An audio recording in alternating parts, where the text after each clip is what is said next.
it's me, Erin. Thanks for joining us on the More Love podcast. Do not tell Rebecca, but this podcast is about empathy. She likes people to think she's dead inside, but the truth is she's a big-time feeler who has truly helped me uncover that empathy is my superpower. Oh, here she comes.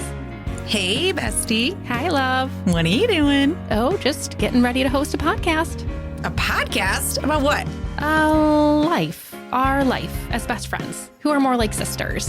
Yay! I love us, and I can't wait to share our stories with the world. Especially the ones that involve us pushing each other, right? To be our most authentic selves. Oh, man. Okay. What about our relationship makes you think you can show me pictures like that 3 seconds before we're about to start a podcast and have me not have a reaction to it? That's my favorite part about our relationship. I can't because you're a provoker. I just texted you. No. The picture? Stop it. The documentary. Oh, okay. Thank you. Okay. Hi. I threw you off. Yeah. Sorry. I didn't even do my hippie boo. Hi, everybody. It's fine. Just go right into what we were going to talk about. Oh, yeah, right. Why don't you tell us what we were going to talk about today? You don't know. Scott's empathy problem. We are going to talk about Scott's empathy problem. But listen, I got to start with this. Okay. I've been seeing this meme go around, and I know everyone has been seeing this meme. The meme? The meme. Mm-hmm. A meme going around that I know everyone else has been seeing going around, and it's actually been from quite a while ago. I probably never saw You're it. probably going to be like, oh, yeah, I saw that a million years ago. It's the one where they're like, rather than buying the person Starbucks behind you, why don't you put money in a kid's account in the school? Oh, yeah, and pay for the school lunch. And pay for the school lunch. And then the next sentence says, because the person behind you can obviously pay for their Starbucks. I got to tell you, I have such a reaction to that. Aren't all school lunches free? Constantly. I love that that's, They are at my school. I absolutely love that that's your response to that. But yet you come at me with, what, you got any Q&A? You got Q&As? They're free at my school. My kids get free lunch. That was the most detailed, literal response to what I was talking about. Yep, that's wow. right. Oh, game changer. You can see now. I forgot I brought You them. know what meme I'm talking about, Scott? Yeah. Did anyone have a reaction to that? Okay. About that the people behind you could probably pay for it? Or? When you read that meme, is there any part of you that gets angry? I mean, no. What are y'all just floating through life? I'm confused at what are you mad about? A couple things. That that it's assuming the people behind you can pay for their Starbucks? No, a couple things. Let me see. The first one is, do we really have to be judging empathic acts?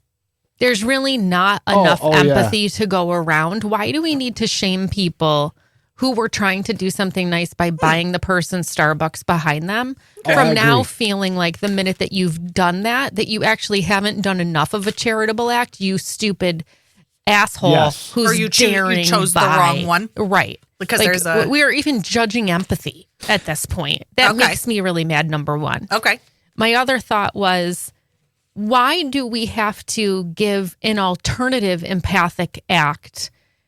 And why couldn't I refute that and say, well, why would you give the kids lunch at the school district when there's free lunch programs for those who don't qualify? Why aren't you giving to the dogs at the dog shelter who are going to be euthanized because no one loves them enough? Yeah, that's too long it just of a meme. keeps no one going. would read that. It keeps going and going and going. Like, I just can't stand but this. It's true. This My empathy is judgment. better than your empathy. You're judging empathy? Who are you? Yeah. You're judging an empathic act? I thought it was a beautiful thing that people did and sometimes continue to do, to buy the coffee for the person behind them. Mm.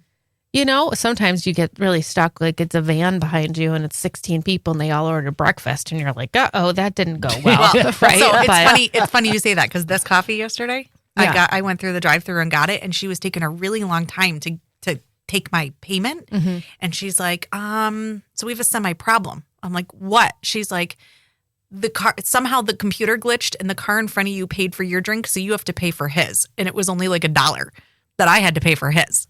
It was really weird. Score. Right.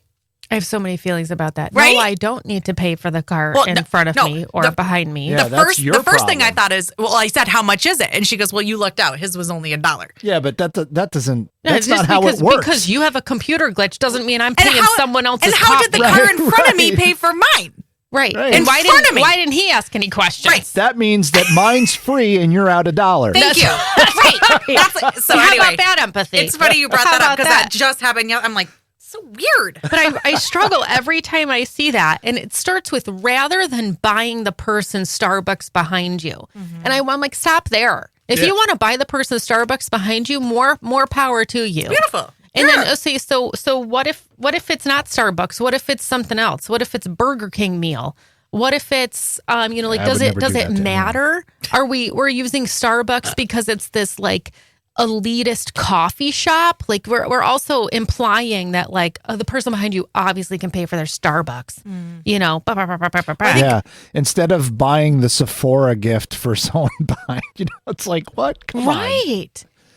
I mean, people, listen to me. I don't know what world you're living in, but any world for me that has people doing empathic acts, I'm all there for it. I don't care what it is. How about just holding you the want door to help for me someone? buy my Bentley? Great. That's fantastic. Oh, Hold the door open. Did I tell you how I got into this big fight with someone because it was about holding the door open for someone?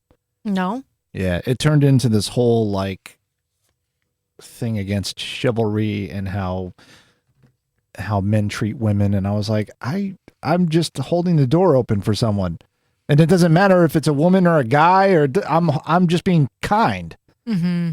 Well, that reminds me of when the guy said when I was putting the windshield wiper fluid in, and he's like, "Do you want help?" And I'm like, or I don't know what he said, but I'm like, I'm fine. But I was also in the ghetto. So Oh my God. a little different. I can't. The girls at the busy bean, are always like, oh my God, I died when Rebecca was talking about being in Brighton as the ghetto. I don't even know what Brighton is. I cannot. So funny. I cannot. No, but I can hear you, Scott, because if did a woman have that reaction? No, it was a guy. Well, it was a guy who's now a woman, if that makes a difference. It does. A guy who's now a woman was the person But he was a guy. transitioning? She was a guy at the time that this argument took place. Oh. And what was the argument? You know Don't what? hold the door for me? I can do it myself. Yeah, it was some kind of long, drawn out opinion about chivalry and the idea of chivalry and all this kind of stuff. And I was like, okay, you're reading way too far into this. I'm just holding the door for someone. I expect the door to be held. I expect that door to be holded from me. If that door's not holded for me, I want my husband to open. pissed. I want my husband to open my door to my car. You better hold that door. You better hold that door for me for a long time. Yeah, hold it. Yeah, that's just kindness. Right, but there's this whole discussion about that goes back to men and women and here we go. Just like the washer fluid thing. It doesn't have to go there, but it just does. Mm-hmm. Now, if I wasn't in the ghetto and that guy said she wasn't in the ghetto, she was not in fact in the ghetto, and that guy said to me, "Do you want some help?" Sure do. I don't know what I'm doing. I don't want to put my hand in that nasty ass thing. It was the location. Look, oh, really? 100%. Oh, location. 100%. If I was at the Starbucks and some guy, if I was in Webster and some guy's like, "Would you like me to do that?" Yes, I would. Really? As a matter of fact. Yes, I would. Please do that for me. Please pull up with your Escalade and help me. Yes. Yeah, right. Yes. Oh, not in Webster, but I am all okay, damsel in distress all day long. Oh.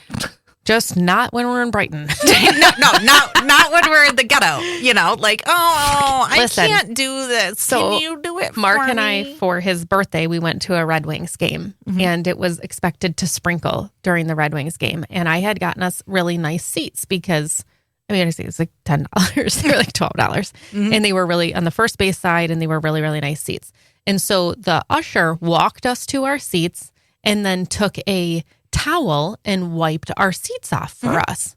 And I'm like, that is so nice. Do they only do this in like this $12 section? No. Like, that is the nicest thing. This is how the other half lives. Standard practice. That is so nice. Well, I couldn't let it go the entire game. Oh my the God. whole game. I said, I need to go and thank that man. I said, Mark. So Mark was holding on because you can't bring a bag into the Red Wings game anymore. Like you can't even bring like your Lulu, fanny pack thing.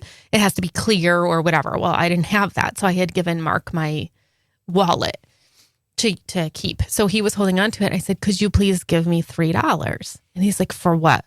I said, I'm going to tip the man who did our seats. He's like, you don't need to do that. That's part of his job. And I said, thank you for your opinion. May I please have $3? Right? This happens all the time with us. So I take the $3. He gives me the $3. I go up to the man. I walk up to him. Now I have it all like that covert, when you hand it to them, because you have to hand it to them in a certain way. You can't just be like, here's my $3. But wait a minute. Pretending I it's a need handshake. you all to hear. It's like we're doing a Erin's dime brain. bag. This is Erin's brain. It has to be $3 because it's $1 per seat plus a tip. That's right. I know. That's right. $2 didn't feel enough, right. but $3 felt better. I know. And I know to you me- so Had well. I done it on the spot when he did it, $2 would have been enough. Now it's been elongated. Now I need to go to $3. To me, it's $5. Oh, wow. Excuse me. I'll wipe your seat any day. Ew. Do you want me to come in there and put your seat down? Come on. I'll wipe your seat I'll any wipe- day. Bring that seat over here. I'll wipe it. So anyway, I've decided that I'm going to go and like we're doing a drug deal, right? So I go up to the man and I stick my hand out and he said, what's this? And I hand it to him. And I said, I very much appreciate you wiping down my seat. He's like, oh, ma'am, that's a part of my job. And I said, being kind is not a standard thing that women receive these days. And I want you to know that I know that chivalry is not dead. And I very much appreciate you taking the time to wipe down my seat. He said, you're very welcome. Then he gave me a hug. Now I'm hugging the usher. And then I walk away. And Mark's like, well, that escalated. And I said, well, this is what we do. This is just what you need to appreciate. But that to me was an act of chivalry in my mind. Like maybe he's doing that for everyone. And he really was. He was doing it for every man that would go and sit down. And, it was not that big a thing. But for me, it's that level of thoughtfulness that I greatly appreciate, value, and expect in my interactions with most humans, but particularly men. Now, maybe that makes me not as feminist as I might think that I am, right? Because I certainly can wipe my own seat at a baseball game if I need to. Of course you can. But there's a part of me that like really appreciated the fact that he was a man. Yes. And that he was making sure that myself and Mark were both going to be comfortable in this environment and not have to sit on a wet seat. I would expect a woman usher to do the same thing. Sure. Yeah. I would have appreciated that as well. Abso-freaking-lutely. So that's how that man made $3 extra. Good for him, man. I'm sure he went home And he all said, excited. you don't have to do this. And again, just like I say to Mark, thank you again for your opinion on what I do and do not have like to to do do. this for you. I know. Put your hand on him, handing you a dime bag. But I do think that kind of thing is important. It's important to hold doors for people. It's important to, move out of the way. You know what I hate? What? You're gonna lose your shit. Oh, no, here we go. You're You gonna better get me pay fired attention. up. You're going to get me fired up. What? Let's talk about elevators. Oh, Here we go. Here we go. stop it. What was that? Loving an elevator. Oh, Stop Living it. up when I'm going. Listen to me. There are are real elevators clear, and there are subway real subway trains. clear answers about what you do in an elevator. I know. You need to wait for people to come out of that elevator before you barge your large ass in there. I know. That's true. I know. You but need people to don't. wait. That thing ain't leaving How without about- you on it. You're how first about- in line. How about when there isn't a line, but there is? Like, you know who gets there first, who gets there second. Like, you just know. Yeah. Oh, but yeah. the people but who the just person think, with the stroller who's Oh, like, oh, I got to get in there. I got to get Right. in there. I'm And they're- sorry. You got here 15 minutes after me. right. No, I know. I know. I feel like we could have our own show About just on like what's right and wrong. rules Yeah. of socialization. Oh, yeah. You Oh, do. that is the It's show. called More Love, the Power of Empathy podcast. Listen. well, that's listen. one of them for sure. It's real clear. My that- favorite. No, wait. I got to tell people. You know that cat meme? The one that just like looks. The one. Oh yeah, The one with the cat meme. girl who's going like this. No, just the Oh. the black cat with its ears back, just giving you the death stare. Oh. That is your face when people do things in public, because there's like a 50% chance she's going to say something. It depends on her mood, but when she's ripe, it is that cat meme. It's like I can't. I It's know, so and then I clear. look at you and I'm like, I see Yep, you, I and see then we you. get in No, and I'm no, like, you want to no. talk about What it? you say is, do not. You do not. We're not talking about it right Not right now. We're Not not right now. talking about You know it. what's very similar to this discussion with the elevator is when I'm out in traffic and I'm waiting in line behind other cars and there's a road or there's a driveway next to me and I stop so I don't block the driveway, right? And then the cars move up and there's enough space for me to go, so I pull up, but the asshole behind me blocks the driveway that I just spent all this time not blocking. Yep, I know. Again, rules and etiquette. I know. This is Oblivious. It's this their is the world, they're just entitled- passing through. I know. It's such bullshit. And I am so aware of my children. I'm like, do not if I'm not raising you to be those people. Oh my God, Carter and I had such a beautiful moment at Ollie's outlet. I don't know if that sentence has ever been spoken of before, but it is right now. Okay. Oh my gosh. So I bought one of those. You like that, Scott? That was good. So I bought one of those, like the little holders that you put together that you put your cushions in, your outdoor cushions in. I bought one of those at Ollie's outlet. Okay. And Carter was making fun of me because we walk around the store and he likes to go to the toy section or whatever. And I'm like, buddy, I need you to go get me a cart because I need this. He's like, you don't need that, Mom. And I'm like, I do. I've been looking for it. This is a really good price. So he goes, he gets it for me. He's making fun of me like the whole time. We're having the best time. Well, we go out and we get this thing in the trunk along with our other purchases. And then I say, buddy, would you mind bringing the cart back? And he said, well, we don't have to bring it back. We can just leave it here in the parking lot. Okay. Like I do. There it is. Right. I'm like, here's a teachable moment. And I said, because he's never done that before. This is a crucial moment for me. This is a major parenting moment where I'm like, okay, here it comes. And I say, oh, great. Thanks for saying that, buddy. Absolutely. This is what we don't do. Let's talk about why we don't do that. Oh my God. And he goes, okay. And I said, if we don't put that cart back, who has to do it? He's like, one of the people who worked here. And I said, and is that fair to them to have to put back our cart that we used, that they did not use, and that they're going to have to come out sometime during the day and pick up after us? He's like, oh, I didn't think of it like that. No, But that's Mommy, it's his not job. fair. That's not fair. And I said, yes, so that's why we're going to bring it back. And he says, well, Mom, there's carts all over the parking lot. I said, wow, you're right. What does that mean? He said that people are lazy. I said, that's right. And then what does he say next? Oh my God, I love him so much. Or maybe they were on their way to somewhere important, like the airport, and they didn't have time to push it back. Of course, he's giving people the benefit of the doubt.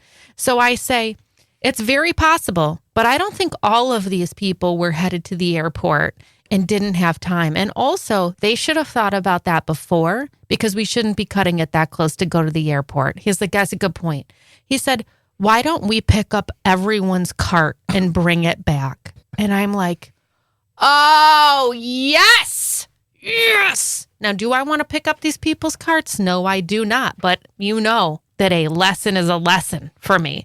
I said, I think that's wonderful, buddy. I do think that we should do that. Oh, dear. So he and I go through the entire parking lot and we get every single one of these carts. I'm not kidding. There was at least 11 carts that were in the Ollie's parking lot in Henrietta.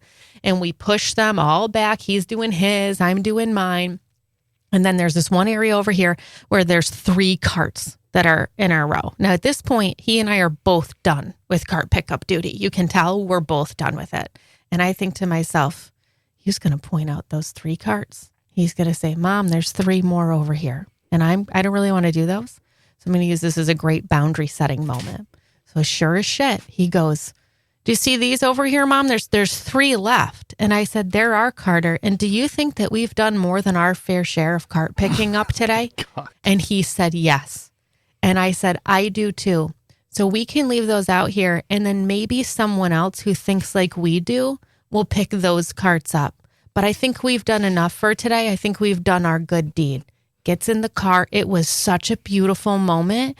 That kid's going to be able to justify anything in the future. Feel like anything. We have gold starred that.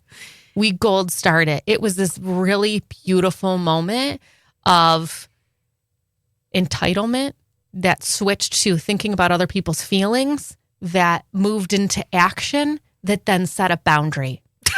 All because of the carts at Ollie's outlet. And here's what I do with my daughter, Sawyer, not Taylor. Sawyer, we empty the cart into the car, and then I turn to her and I go, "It's time to play Uber." She's like, "Okay." I go, "You bring the cart back, and I'll pick your ass up."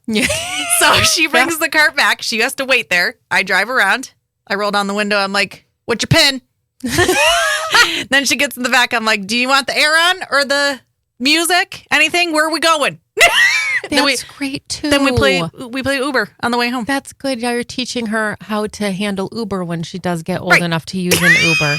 And she's going to be asking for that damn pin too.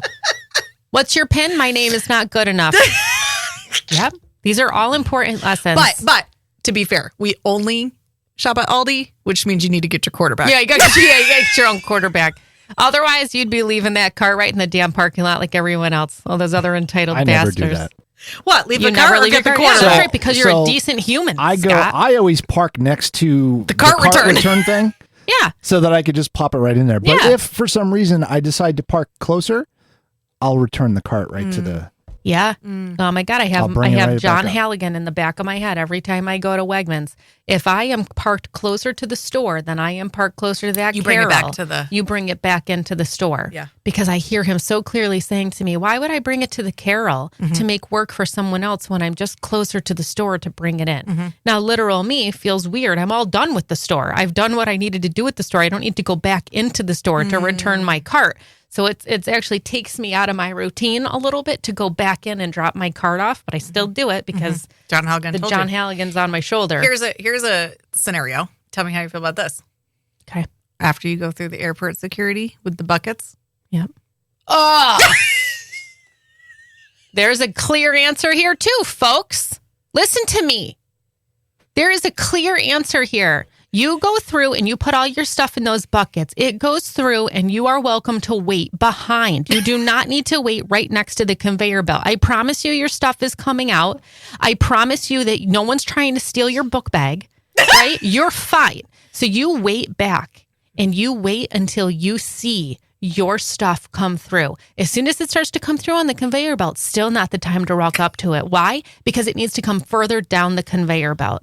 The minute that you have your hands on your shit, don't you dare start putting your damn shoes on next to the freaking conveyor belt. I swear to God. What about grab all of your shit like you are running? You are running somewhere, you grab it all, and then you make sure that that gray bin makes it back into the pile. It is not someone else's job to pick your bin up. I know. That is not your bin. Put your bin back in the bin area. Okay? Thank you for joining us on Grind My Gears. You know what really grinds my gears? I can listen more. Sorry. I'm not done yet. I'm still not done. So you're going to be taking all of those items. I don't care if it looks like you are running from someone's house after having done a heist. I don't care. You take all of that and you go walk of shame. way over to the designated area where people sit down. You drop all your stuff like you're completely exasperated, and that's where you put your shoes on. If you are putting your shoes on by the conveyor belt, we have a problem. You are now failing to recognize that other people need to get their shit. You are failing to recognize that you are not the only person. There are other people here that are in this area, and that is the tiniest space possible. This is not the time or place to be putting your shoes on. This could be an entire damn show. I know. This is where Allie, Lady A, started me an Instagram page called Authority on Nothing, where all I was going to do was tell you the what for about how to run your life on things that I'm not the authority to talk about, but I'm just very clear that I have the answer for. Yeah, but that's just normal. We should do one of these every show. I agree. Gets me all sorts of fired up. Oh, yeah. No, I hear you. Nope. Should we do this? I got a new card today. Oh, good. You picked a new one. What is that? He's it's a red panda. It's a red panda. I love red pandas. The Knight of Wands. Oh, I love this. We've never had him before. I love the red panda. Look at him. He has a wand, and he has. Look at that cheerleader yelling. That cheerleader yelling thing. What's it? Cone. Yeah. Do. Yeah. You didn't even find it for you. No, I didn't. The Nine of Wands or Knight of Wands. Knight of Wands. Look at him. Stop it. I know. Look, what's that? What's on his head? He's a knight. One of those metal things. It's his knight helmet. Remember when it looks like a blanket? It's what we put on when we did the at that one winery. The lock. Not that one. The lock. What is the thing when you get locked out? What is that called? Escape room. Escape room. Yes, when we did the escape room for your birthday. Yeah. And we warned everybody at their life. We said, you fuck this up, we'll never ever go out with you again. Little props to Bobby though for really figuring a lot of stuff out. Nail it, but we put job. those night hats on. That's right. Anyone hear that invasive crash? Ah, yes. The Knight of Wands has just burst into your life like the Kool-Aid Man and begun shouting into a megaphone. Oh, yeah. What announcement is so important it warrants shouting and a megaphone? An exciting change that's entering your life so swiftly, you'll have no choice but to dive in head first. It might be wise to include a little look before that leap, or at minimum, a cursory glance. Impulsiveness, Rebecca, is fun and adventurous, but not if it leads to unforeseen consequences. In other words, enjoy the jump, but pack a parachute. I throw my arms around new exploits and ride them wherever they take me, while also wearing an appropriate regulation safety harness. Sawyer did just get to be a safety at school. Oh, following in her sister's footsteps. That's right. She has to wear her safety belt. I go, what do you get to do? She's like, boss people around. I'm like, that's my girl. That's good. That's right. That's my girl. That's right. Maybe this card's for her. Maybe.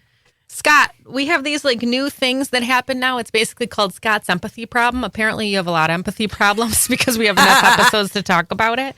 But you really fill a lot of our time, which we greatly appreciate because apparently there's not enough to talk about when it comes to empathy. Anything I can do to help, Yeah, right. So it was previously Erin's empathy problems where I would talk about stupid things that would happen during the day that I would have empathy about. Scott's empathy problems are actually real.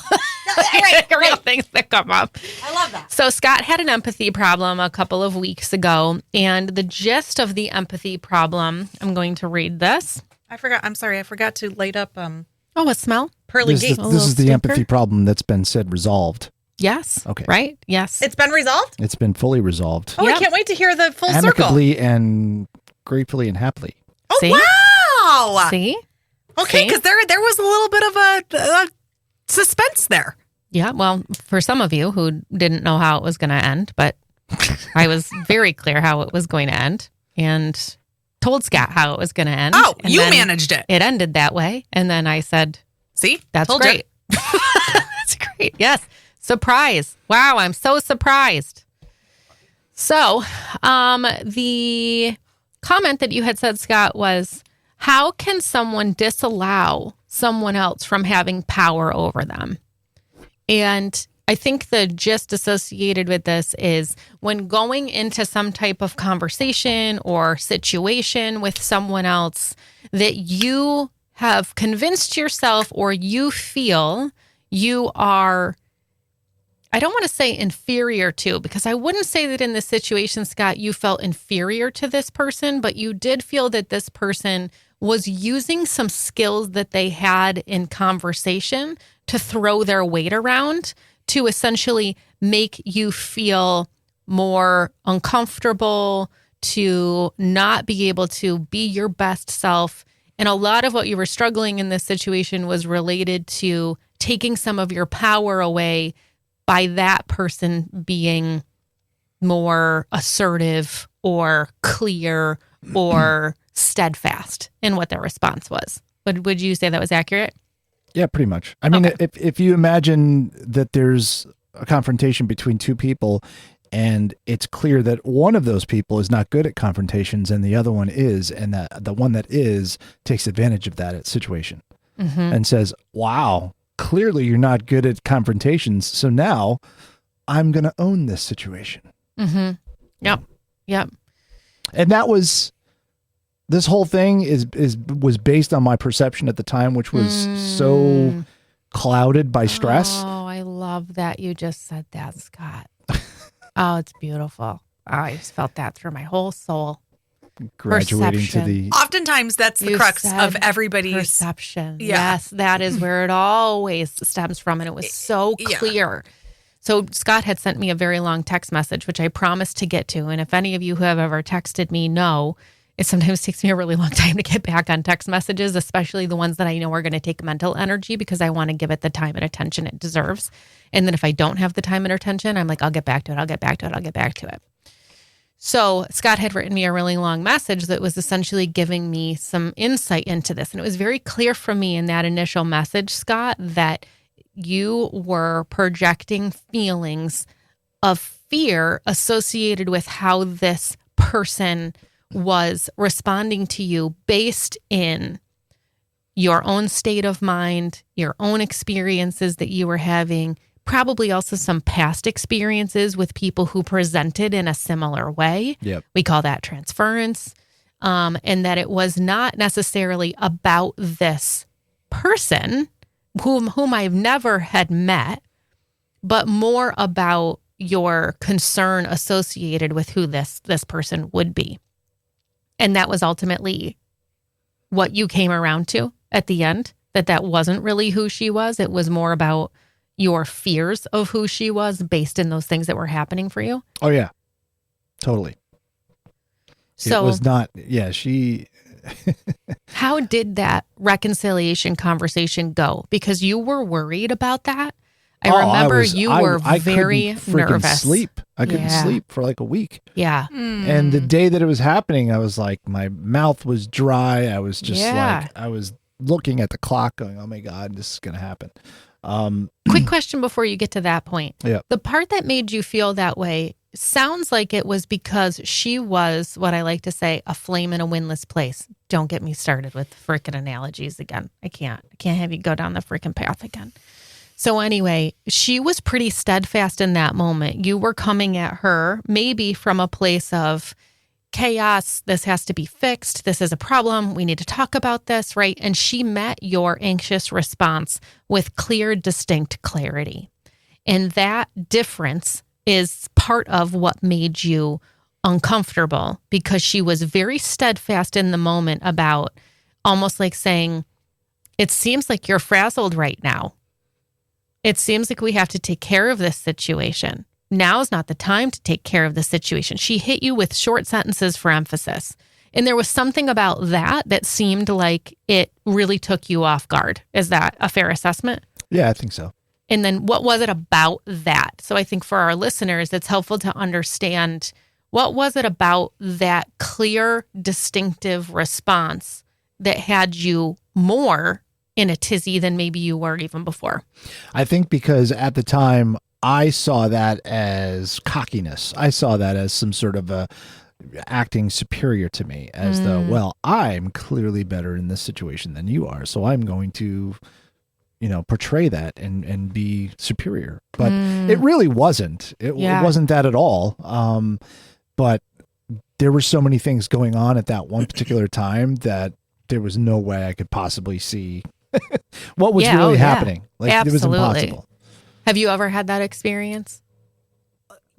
Meaning seeing people's straightforwardness, curtness, and short sentences for emphasis as ego, cockiness, and you're trying to explain that you're better than me.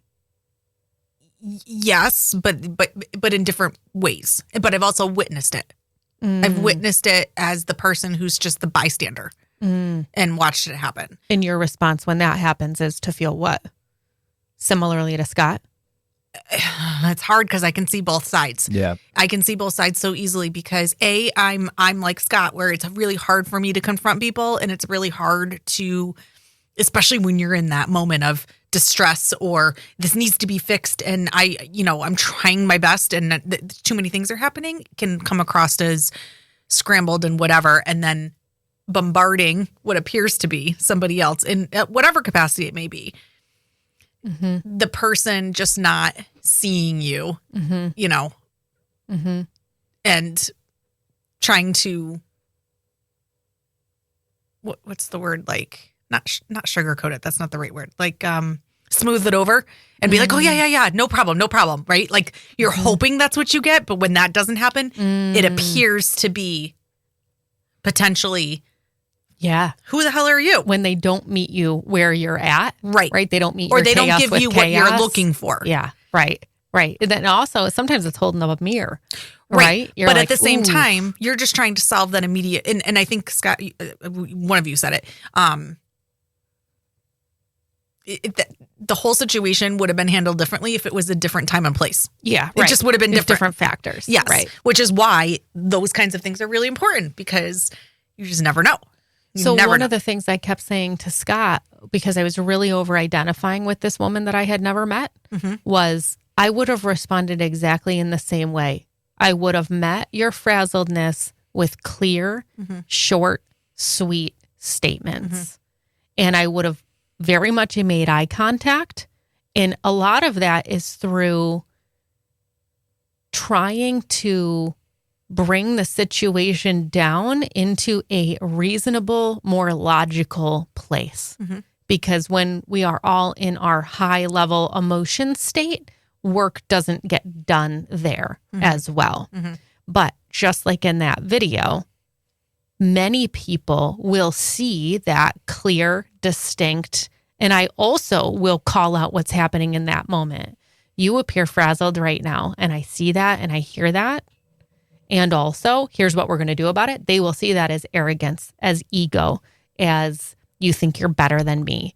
See, if that, I wouldn't have seen it that way. I don't believe I would have seen from me it that from anyone. If they were that clear about the situation, said, I can see that you are upset right now, and I would like to figure out how we can rectify this, would be one situation instead of the obviously you're not good in confrontation.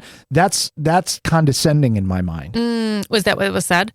Yeah. Oh, I was just going to ask that. And then, I responded with, "Gee, what gave that away?" Right. Okay, so that's a little bit to be different. fair, that was the intent of that statement, right? The intent of that statement was to call out a weakness that you might have and to be like, let me get you in your place over here so that I don't have to experience that anymore. So intent makes a huge difference on where that's coming from. Because I can imagine myself saying, whoa. Okay, listen, we're going to get this all figured out. Sounds like you're in a place right now that is not the best place and it's completely okay. What can I do in this moment to remedy this situation for you? And if I can do it, I will do it. And then I would like to follow up with a conversation later about how we could do this different. That would have been awesome. Yeah. See, that's a very different scenario. Right.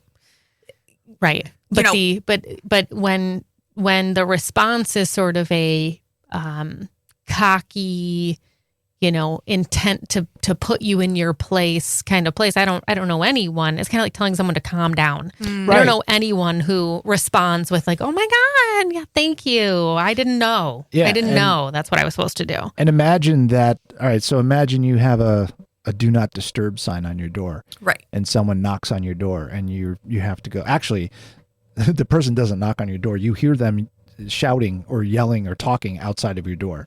So you have to come out and say, "Hi, I have a do not disturb sign on my door." When just before that, the person said, "I'm really sorry. I know you have a do not disturb sign on your door, but here's the problem." And they answer with, "Yeah, there's a reason why that do not disturb sign is on there." And it's like, "Yeah, I know it's there. I know it's there. And the last thing I ever wanted to do, verbatim, the last thing I wanted to do was disturb you at your work. But here's my situation. Yeah, right. Yeah, Okay. that's a tough. That's fair, a tough. fair. Yeah. So what I'm hearing there is that you were reading the situation correctly through your lens. She was reading it through her lens. You both were activated for very different reasons. But I'm curious how you then got to the point. So I know you were really nervous. So let me just say this. I was saying to him, I see myself probably doing something similar. Well, now we know it would have been similar in terms of its directness, but not in terms of its approach, which makes a difference. You're the opposite of Scott. You're not Scott. Right. You're responding to Scott. Right. Got it. And then the second part that I said in my response to Scott was I was feeling in the messages that he was sending me that there was a lot of angst, anger, fear, and frustration coming about. And I know Scott well enough at this point to know that that's not going to lead to the outcome that Scott wants. If anything, it's going to lead to continued angst and perseveration because this situation isn't going to have an end. So one of the things I remember saying to you, Scott, and I'm curious if this had an impact on you, was I said, I have a little bit of a different perspective on what's going on right now. And I'm hoping that you can hear this from someone that you trust has your best interest. Yep. And that part for me was intentional because I wanted you to think to yourself, okay, I can settle into the fact that I know Erin is coming from a place that has me at the center of it and would not be just giving me these alternate points of view if they didn't have some validity in how it related to me. Is that how that landed, Scott? Yeah. Oh, perfect. Perfect. Because that was intentional on my part, was I see you. And I just want, I hope you can hear this from someone that you trust. So now fast forward, you have dry mouth. You're not sleeping. You're nervous as all get out because, again, you are walking into this situation in a one down position because you're already feeling like she's better, quote unquote, at conflict or directness or calling something out. And I can't remember exactly what I said to you, Scott, but something was, pretend you're going in there and talking to me, and I would start it off on a light note. Hey, it's really nice to meet you for the first time in a way where we're both not in chaos right now. Right. I'm Scott. Yeah. Right? Like lighten the mood a little bit. So tell us about that interaction, the after interaction. Sorry, I was reading your text. I was trying to find the I love that section that you were talking about. So what you want me to describe the meeting that we had afterwards to resolve it? Yeah. So wait, I have a question. Where was it? Where did you meet? In my office here. Oh, she came on to your turf. office. Okay. She came down, and I had Kelly here, my wife. Oh, really? She's also my partner in this business, and she wanted to come, and I said, well, I don't want it to look like I got to bring my wife in to fight my battles. And she said, well, we're partners in this, so this is about the business, so I need to be here. And I was like, all right, I guess that makes sense. And now Kelly was already coming in hot too. So it could have been good or it could have been bad, right? Because she was very protective of you, and she But was ready to fight fire with fire. If it came to that. It came to that, but she definitely wouldn't approach it that way. Okay. And so the woman came down and it was immediately fine. Like she was immediately disarming. We shook hands, and I said, and we both said something to the effect of, "It's nice to meet you in a normal situation outside of the chaos." And Kelly did have to jump in and say, "I just need to tell." Like after we had kind of a mutual laugh, she was like, "I just have to tell you how upset Scott's been about this for the last 2 weeks. Like this is the only thing that's been on his mind. He's been perseverating over it, and it's just terrible that it happened and feels bad about it and all this kind of stuff." And actually I was kind of like, all right, back up. Laying it on a little thick. But but it was true. She wasn't, she was being honest. It was something that really was bothering me for a long time. And we got it sorted out. And it was something that I said immediately after it happened, I took steps in my space here to fix what the problem was, the sound, the sound transference from her room to mine. I went to the store and I bought all this stuff and but the problem is that I just paid a lot of money to have the ceilings done in here. So this problem should not have actually happened at all. And it was a surprise to me that it did, because this was the first time that anyone's been in that space up there for like almost 2 years. So it never got a chance to be tested. So when it did get tested, I was in the midst of one of the biggest gigs that I've had in a long time. There's a lot of factors going on. There was a lot of things, and I was like, What was her response? How did you find, not like physically her response, but what was your takeaway from how she handled the situation, or what was the overall feel of what she was saying in response? And for our meeting, for the resolution meeting. No, she said, I want to make sure that we're both on the same footing, like we're on even footing. Like, I want to make sure that I can do everything that I can so that I'm not affecting your business.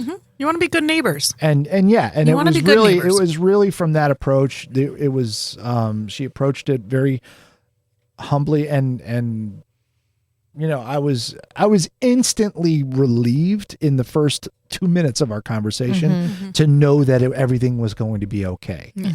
Because she came in and she was just like, hi, well, I was afraid she's going to come in and, sit down.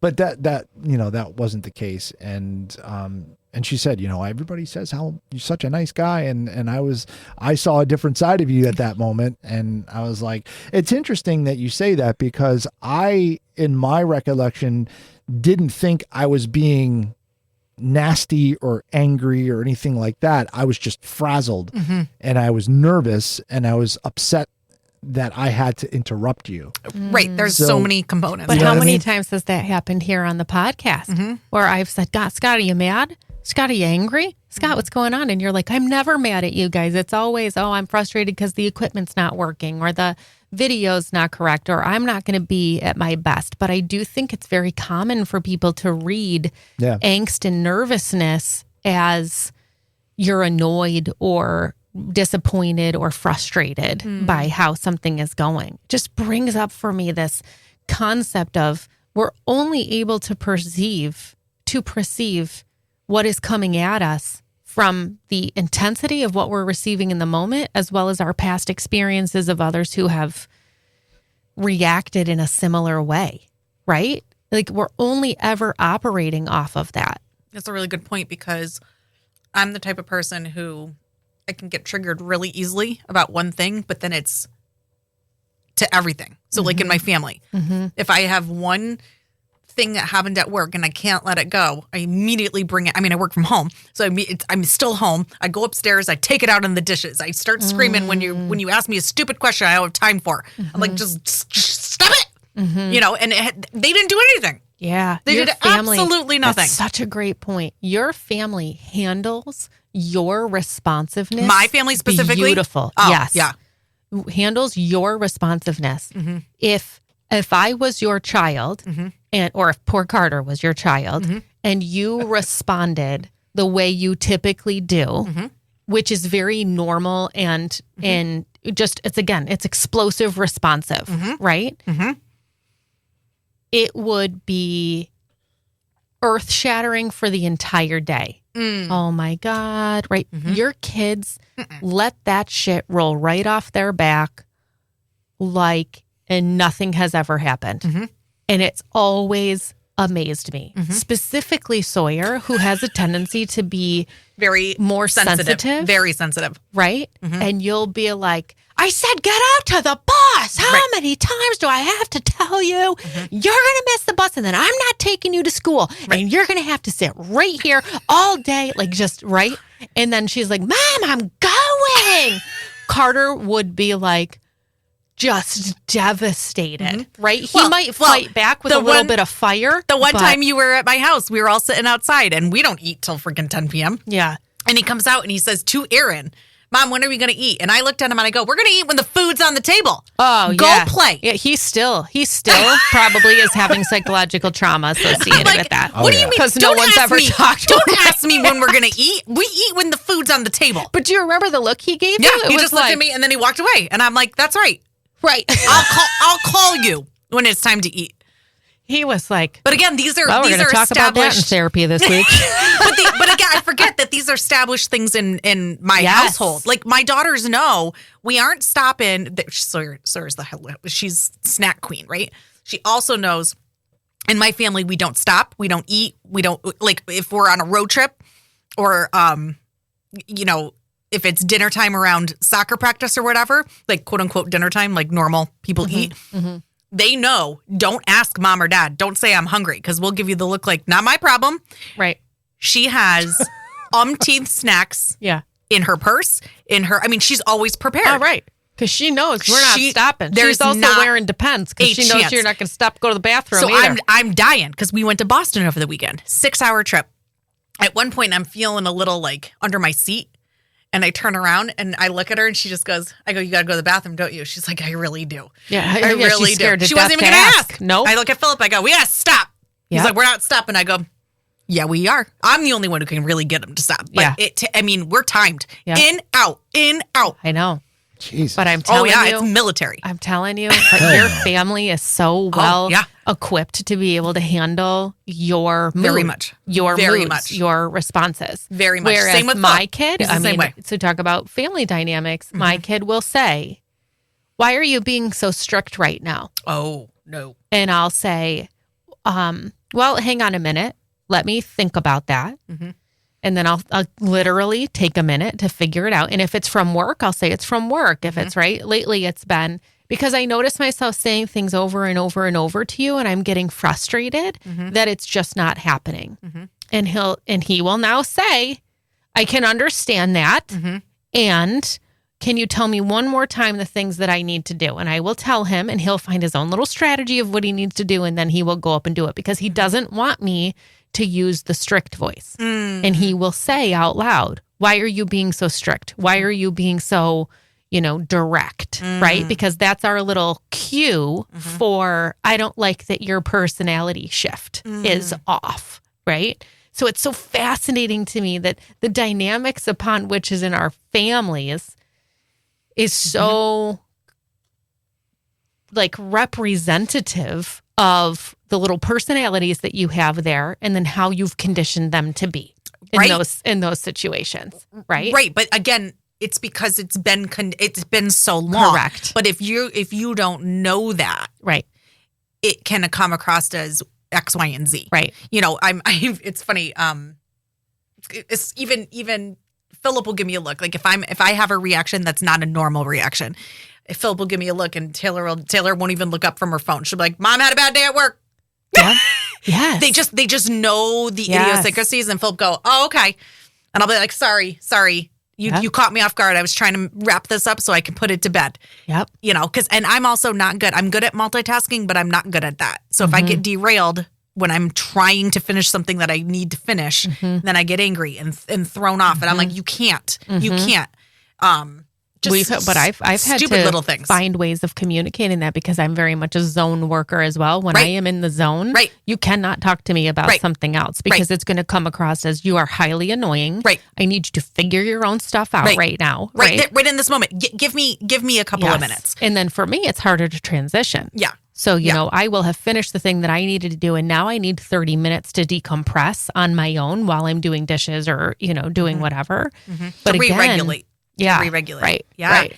Yeah. It's really interesting. Just communication styles in general. Then let's pretend Sawyer and Carter don't know each other. They happen to meet each other in college. Mm-hmm. Then you put these two together and they decide that they want to date. Oh, yeah. Right? Oh, yeah. This is how you can see alive and well how that family conditioning and those expectations of what have happened, what the heck would that look like? Mm-hmm.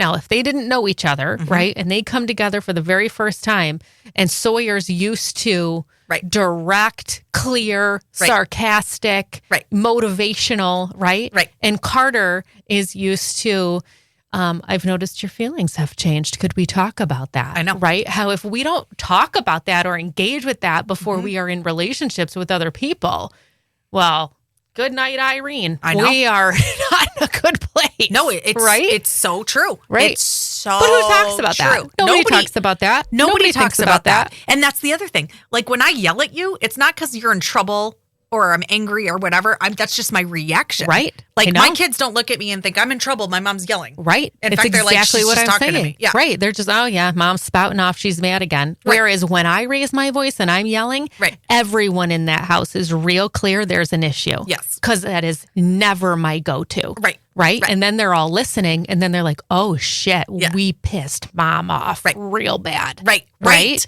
Right. Whereas yours is just standards, par for the course. In fact, when you are being nice, people are like, what's up? What's even going on? Even this morning, I'm trying to get my coffee because I knew I had to be here. And I'm like, I don't go in, Sawyer, wake up. I'm like, Sawyer, Yep. you need to get up now. Yeah. And she's like, I'm working on it. I'm like, Yep. just communicate. Just Yep. communicate. But again, I'm not yelling at her. Right. I'm yelling so she can hear me because I'm too lazy to walk down the hallway. Yes. Busy. Absolutely. Busy. Yep. Classic. Busy. And there's me walking into Carter's room, rubbing his back. No. Good night, sweetheart. No. Well, it's time to go. No. Do, No. do, do, do. I love it. Oh my God. So Scott had this empathy problem. Scott, your empathy problem got relatively figured out. You felt really good about it at the end of the day. Oh yeah, totally I love resolved. that. I love But that. actually, we're working on trying to sort out with the Cillian people to get more work done and Great. try to figure that whole thing out. So At their expense. hopefully, Yeah. Better be. Hopefully. Right? That's right. Yeah. if it's not, well, it won't be at my expense. So if it's not at their expense, it won't get done. Well, yeah, true. Right. So here we are with our final affirmation card, which I think, of course, just like usual, is very fitting. Okay. I know that I am the only one who determines how my story unfolds. I am the main character. You the man. You the man. You the man, you the mighty man character. Mighty character. That's right. I love that. Have a good day. Bye. I loved that. Me too. Isn't empathy amazing? Well, we're amazing. I don't know about all this empathy stuff. That's fine. I accept you wherever you are. Oh, God. I love you. I love you too. And if you love us, please like and subscribe to More Love, the Power of Empathy podcast, wherever you get your podcasts. See you next time.